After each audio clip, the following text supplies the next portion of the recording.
আমি সাংবাদিকদের প্রতি খুবই অনুরোধ করছি, আপনারা সতর্ক থাকুন।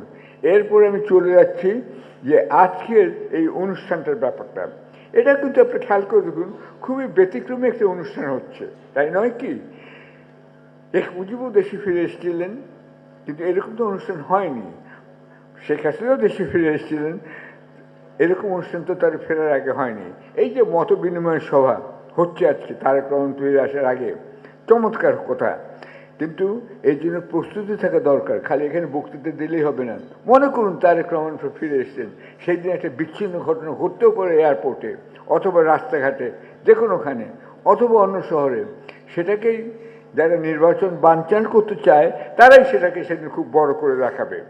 এইটা থেকে আমি বিএনপি যে আয়োজক, এটা তাদেরকে সতর্ক থাকতে হবে যে তারেক রহমান যেদিন ফিরে আসেন এবং তার পরবর্তী কয়েকদিন যেন কোনো বিচ্ছিন্ন কোট আন কোট ঘটনা যেন না ঘটে, এটা খুবই জরুরি। কেননা তারেক রহমান এবং বিএনপি 8 পাস না BA pass M A pass আমার কাছে কিছুই আসে যায় না। আমি নিজে একজন চার্টার্ড অ্যাকাউন্ট্যান্ট এবং সকলকে বলতে চাই যে আমি বড় বড় কোম্পানিতে কাজ করছি, প্যানামের কাজ করছি, ইন্টারকন্টিনেন্টালের কাজ করেছি, কিন্তু আমি সেটা বলি না।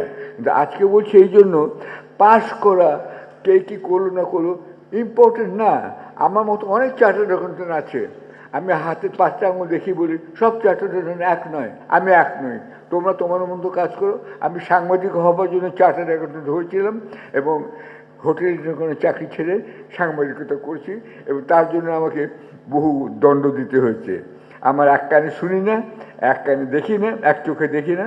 এটা যখন আমি সলিটারি কনফাইনমেন্টে ছিলাম তখন আমার সেই অভিজ্ঞতা হয়েছে। যাই হোক, এখন আমি বলতে চাই, এই যে দেশে ফেরার জন্য যে আয়োজনটা করা হয়েছে এবং ব্যতিক্রমী সভা করা হচ্ছে, এটা কিন্তু চলমান থাকে। এই চলমান থাকতে গেলে আবার আমি আরেকটা কথা বলবো সালাউদ্দিন সাহেবকে বিশেষ করে, কারণ তিনি হয়তো অনেক উপদেশ দেবেন, ম্যাডামের সঙ্গে কাজ করছেন তিনি, যে এই সাংবাদিকের সঙ্গে মত বিনিময় কিন্তু একটা চলমান প্রক্রিয়া। 32 ইঞ্চি জেভিকো টিভি এখন মাত্র 15,000 টাকায়, সাথে পাচ্ছেন 3 বছরের প্যানেল ওয়ারেন্টি। তবে এরকম সভা করে নয়, প্রতিটা সম্পাদকের সঙ্গে একদিন, প্রত্যেক দিন কিন্তু আমি বিএনপি নেতাদের মিটিং করা উচিত। আজকে প্রথম আলো, কালকে ডেইলি স্টার, পরশু সমকাল, এদেরকে ডেকে এনে বলা উচিত, ভাই আপনার কি মতো, একসঙ্গে হলে হবে না, কেউ কারো কথা বলবে না, কেউ কাউকে বিশ্বাস করে না সাংবাদিকরা, এটাও মনে রাখবেন।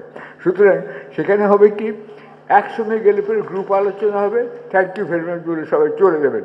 তাহলে কিন্তু যে তারেক রহমান হোক বা অন্য যে কেউ হোক, তারা কিন্তু মতামতটা জানবেন না। সম্পাদক এবং রিপোর্টার এদেরকে ডেকে ডেকে কিন্তু আমি মনে করি প্রতিদিনের কার্যক্রমের একটা কিন্তু অংশ হওয়া উচিত। এখানে আমি আমার এমপি 29 বছরের ম্যাডাম মার্গারেট থ্যাচার, তার কথা বলতে চাই। তিনি আমার এমপি ছিলেন, 1000 গজ দূরে আমাদের বাড়ি ছিল।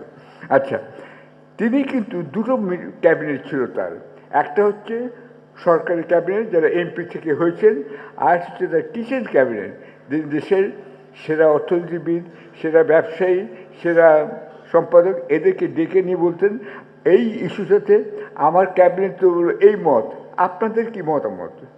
এইটা জেনে তিনি দুটো ক্যাবিনেট সবার মত হচ্ছে যে এটা আপনাদের কিন্তু মনে রাখতে হবে, এটা একটা চলমান প্রক্রিয়া এবং আশা করি সেটা থাকবে।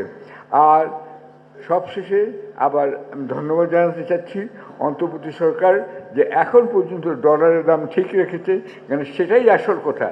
ডলার ইজ ডলার, এটার থেকে বাইরে যাবার উপায় নেই। এই গ্যাসও থাকবে না, বিদ্যুৎ থাকবে না, কিছুই থাকবে না। আপনারা অন্তর্বর্তী সরকারকে সাহায্য করুন এবং ইউনূস সাহেব যদিও চলে যান, তার সাহায্য এবং উপদেশ দেবেন, এটুকু আমি আপনাদের কাছে অনুরোধ করছি। কারণ তিনি একজন অভিজ্ঞ লোক, ব্যাংকিং তিনি বোঝেন, এই যে ব্যাংকিং সিস্টেমটি তিনি ঠিক রেখেছে। ও আরেকটা কথা, সাইফুর রহমান সাহেবকে ক্রেডিট দিতে হবে। আজকে যে আমরা এসব মিটিং ফিটিং করতে পারছি, তিনি কিন্তু বিএনপির আমলেই বাংলাদেশের অর্থনৈতিক স্থিতিশীলতার একটা ব্যবস্থা করে গিয়েছেন। চিন্তা করুন, 76টা ব্যাংক এখানে গত সরকারে অপশাসনের সময় হয়েছে, যেখানে ইংল্যান্ডে বিগ 5 থেকে কমতে কমতে বিগ 3-তে এসে গেছে। সেখানে আমাদের সে 76টা ব্যাংক করেছে। শুধু তাই নয়, ক্রেডিট কার্ডগুলোও কিন্তু এক ধরনের ব্যাংক। এগুলো অপচয় এবং এগুলো খুব খারাপ কাজ করা হয়েছে। এই দিকে আমি বলবো